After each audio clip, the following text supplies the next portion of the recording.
Merhabalar, ben Yeşim. Kanalıma hoş geldiniz. Gördüğünüz bu örneğin yapılışını anlatmaya çalışacağım bu videoda size. Örnek benim çok hoşuma gitti. Hoş bir örnek, kibar, zarif bir örnek. Yazlık hırkalarda, bluzlerde, birçok yerde değerlendirilebilecek güzel bir örnek olduğunu düşünüyorum. Kenarda bir bant çalışması yaptım. Bir fikir olsun, bize bir görüntü olsun diyerek. Bu şekilde örnek ön yüzde kuruluyor. Arka yüzü de örneğimizin bu şekilde. O da bir çeşit örnek gibi duruyor. Hatta öyle de kullanılabilir. Yani bu şekilde de bir şey üretilebilir, yapılabilir. Arka yüzü kullanılarak. Dediğim gibi hoş bir örnek. 10 ve onun katlarından oluşuyor. Artı bir ilmek. 10, onun katları artı bir ilmek. Bu şekilde 3,5 numara şiş ve pamuklu bir iplikle ördüm bu parçayı. Şimdi birlikte çalışacağımızda ise akrilik yünlü bir iplik kullanacağım. Ondaki duruşunu da böylece görmüş olacağız. Ben yeterli sayıda ilmeğimi şişime attım. 10 ve onun katları artı 1 şeklinde. Bir sıra düz örgü ördüm. Bir dış haroşam oluştu. Örgünün ön yüzündeyim. Tabi bu altta örgümüz dilimli olduğu için lastik ya da herhangi bir şey gerektirmiyor. O yüzden bir sıra, burada da bir sıra haroşa örmüştüm. Burada da bir sıra haroşa ördüm. Burada kenar bantı yapmayacağım sadece. Örgüye hemen ilk örnekle başlıyoruz. Bir düz ilmeğim var. Onu örerek ya da örmeyerek nasıl alıyorsanız. Ön yüzde sadece düz örgü kullanacağız. Şişimi aldım. Bir artırdım. 3 ilmek düz örüyorum. 3 ilmek düz ördükten sonra bir ilmeği örmeden şişime geçiriyorum. Örermiş gibi. Bir sonraki 2 ilmeği beraber sağdan örerek alıyorum. Bu ilmeğin üzerine örmeden aldığım ilmeği geçiriyorum. Böylece 2 ilmeği burada kesmiş oldum. Tekrar 3 ilmek örüyorum. 3 ilmek ördükten sonra bir tane artırıyorum. Bakın 2, 4, 6, 8, 10. İlk şu kısmı oluşturmuş olduk. Şimdi tekrar birinci ilmekten başlayarak yaptıklarımızın aynısını yapıyoruz. Bir ilmek örüyoruz. Bir artırıyoruz. 1, 2, 3 ilmek daha örüyorum. Bir ilmeği bu taraftan diğer şişime geçiriyorum. Diğer 2 ilmeği beraber örerek alıyorum. Örmeden aldığım ilmeği üzerinden geçiriyorum. 1, 2, 3 düz örüyorum. 3 düz ilmek örüyorum ve tekrar bir dolama yapıyorum. İkinci sıramı da bitirmiş oluyorum.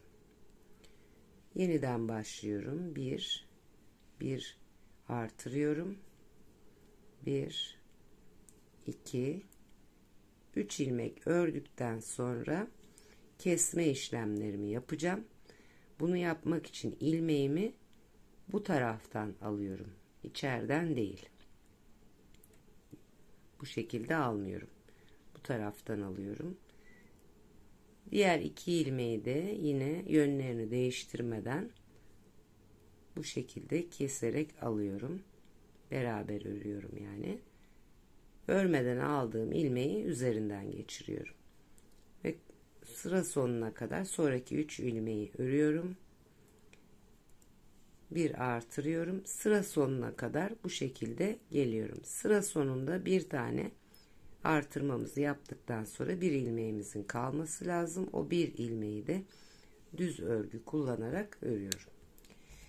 ikinci sıra arka yüze geldiğimde baştan sona kadar bütün ilmeklerimi, artırdıklarımı ve kestiklerimi hepsini ters örgü kullanarak ikinci sırayı tamamlıyorum.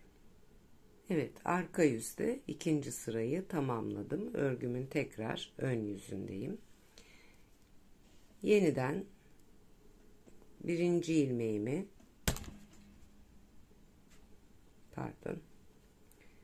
birinci ilmeğimi alıyorum ve arkasından bir artırma yapıyorum. 3 ilmek düz örüyorum. 3 ilmek düz ördükten sonra bakın burada ortada zaten belli. Bir ilmek örmeden alıyorum. Sonraki 2 ilmeği örerek şişmeye alıyorum ve örmediğim ilmeği üzerinden geçiriyorum. 1 2 3 ilmek örüyorum ve bir doluyorum, bir artırıyorum yani. Böylece ilk örneği bitiriyorum. Sürekli her ön yüzde 4 sıra boyunca bu işlemleri yapıyoruz. Farklı bir şey yapmıyorum.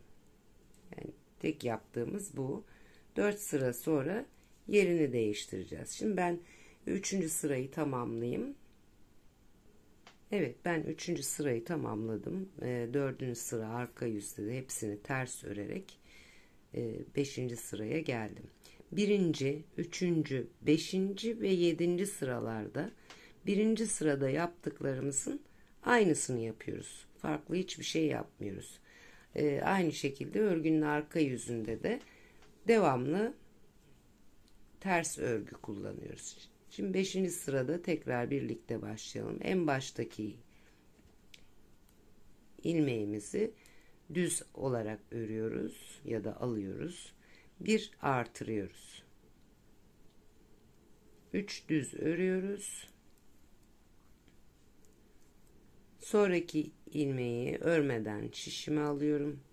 Bir sonraki 2 ilmeği beraber örerek kesiyorum ve örmeden aldığım ilmeği bu 2 kestiğim ilmeğin üzerinden geçiriyorum. Zaten buradan takip edebilirsiniz. Bakın şu ortada gözüküyor. Buraya geldiğinizde bu işlemi yapacaksınız. 1 2 3 ilmek ördükten sonra gene burada da aynı şekilde ajurlarımızı şu tek ilmeğin iki tarafında oluşturuyoruz. Şu anda 10 ilmeği tamamlamış oluyorum. Tekrar en baştan başlıyoruz. Bir örüyoruz, bir artırıyoruz. 2 3 ilmek ördükten sonra burada ortadaki kesme işlemimi yaptığım sıraya geliyorum. Bir örmeden alıyorum. 2 beraber örüyorum. Örmeden aldığım ilmeği ördüklerimin üzerinden geçerek 2 ilmeği burada kesmiş oluyorum. Kestiğim ilmeklerin artışını da burada gerçekleştiriyorum. Bir artırıyorum, bir örüyorum, bir artırıyorum. Bu şekilde sıra sonuna kadar devam ediyoruz.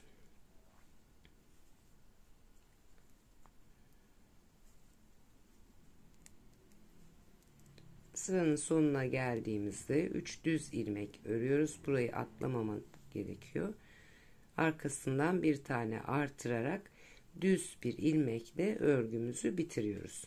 Burada bu artırmayı yapmazsak eğer örgümüzde ilmek sayıları eksilir. O yüzden buna dikkat edelim. Sıra sonunda mutlaka eksiltme yaptıktan sonra 3 düz örüp bir artırıyoruz ve tek bir düzle sırayı tamamlamış oluyoruz. Arka yüzde de dediğim gibi ters örgü kullanıyoruz. 6. sırayı arka yüzde ters örerek tamamladım. 7. sıradayım, ön yüzdeyim. 7. sıradan sonra artık örneğimizi kaydıracağız. Bu sırada da gene dediğim gibi 1, 3, 5 ve 7. sıralar birbirinin tekrarı sıralar. Farklı herhangi bir şey yapılmıyor. 3 düz epeyce bir görülmüş oldu. Bir örmeden alıyorum. 2 düz beraber kesiyorum. Pardon. İpliğim yanlış tarafta kaldı. 2 düz beraber kesiyorum. Atlatıyorum. 3 ilmek alıp bir artırıyorum. Bu şekilde sıra sonuna kadar devam ediyorum. Arka sırayı da ters örerek 9. sıraya geliyorum. Evet, 9. sıra ön yüzdeyim. Şimdi birinci bölümünü, örneğimizin birinci bölümünü tamamladık. Şuraya kadar gelmiş olduk. İkinci bölümde örneğimizin yerini kaydıracağız. Aynı örgüyü kullanacağız. Sadece yerini kaydıracağız. Birinci ilmeğimizi örerek ya da örmeyerek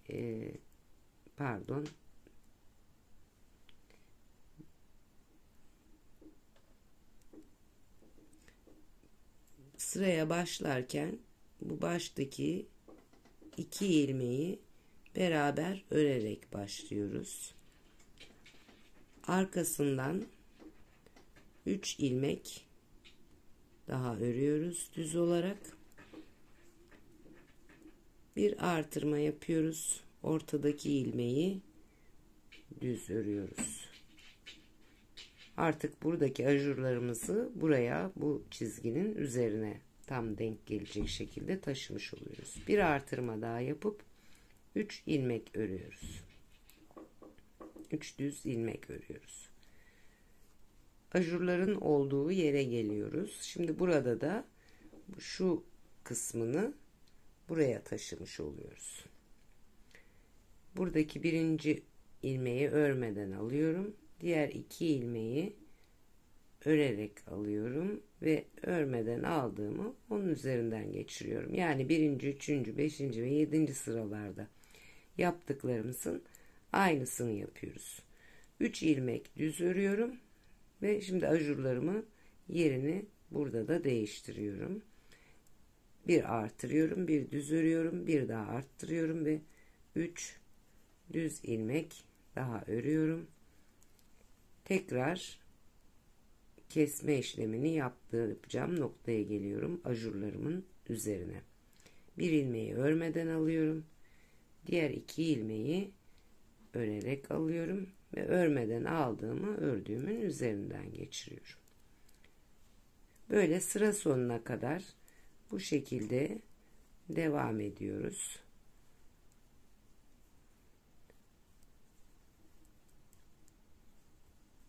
Sıranın sonuna geldiğimizde 3 düz ilmeğimizi örüyoruz ve burada 2 ilmeğimiz kalıyor. Bu 2 ilmeği de ilmeklerin içinden girerek arkadan beraber kesiyorum. Bunu da unutmayalım, yoksa bu sefer de ilmeklerimiz gene artacaktır sayı olarak. Mutlaka yapmamız gerekiyor.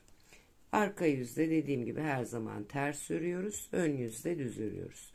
Bundan sonra 1, 3, 5, 7'de yaptığımız gibi, o sıralarda yaptığımız gibi aynı şeyleri sadece yeri değişmiş olarak yapacağız. Buraya geldiğimizde baştaki 2 ilmeği beraber örerek alacağız. 3 ilmek düz örüp kalanında aynı şekilde devam edeceğiz. Ta ki 4 tane ajurumuz olana kadar burada. 9. sırayı yapmıştık.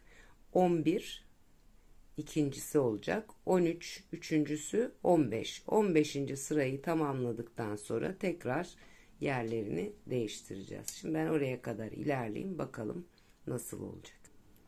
Ben 15. sıraya geldim. 15. sırada son kez aynı işlemleri yapacağım. 1, 3, 5 ve 7. sıralarda ilk 1. sırada yaptığımız işlemlerin aynısını tekrarlıyoruz. 9, 11, 13 ve 15. sıralarda da 9. sırada yaptığımız işlemlerin aynısını yapıyoruz. İşlemler birbirinin aynı. Sadece örneklerin yeri değişmiş oluyor bu şekilde. Başta 2 ilmeği sağ taraftan beraber örerek almayı unutmuyoruz.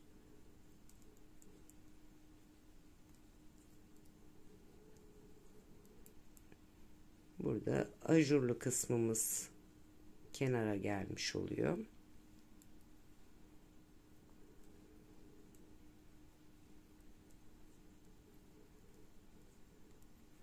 Aynı, hiçbir değişiklik yok. Sadece yerleri değişmiş oluyor. Dediğim gibi hoş, güzel bir örnek. Birçok yerde kullanabileceğiniz bir örnek. Sadece biraz kabartılı olması sizi rahatsız ederse onda da ütü kullanarak biraz daha düzgünleştirilebilir. Ve hatta arka kısmı bile bir başlı başına bir örnek olarak düşünülebilir. Herkesin de rahatlıkla yapabileceğini düşünüyorum. Zor bir örnek değil, kolay bir örnek. Görüntü belki biraz kafa karıştırıcı olabilir. Hani sarmal gidiyor. Farklı bir şey yapılıyormuş gibi. Gayet kolay bir örnek. Sıranın sonuna geldiğimizde ise artırma yaptıktan sonraki ilmeklerimizi örüyoruz. 3 ilmeği, sonda kalan 2 ilmeği beraber örmeyi ihmal etmiyoruz arka taraftan. Neden arka taraftan? Bu tarafa doğru yatsın diye. 2 ilmeği beraber örmezsek ilmek sayılarımızda artış olur. Evet, yünlü iplikte de bu şekilde gayet güzel bir görüntüsü oldu.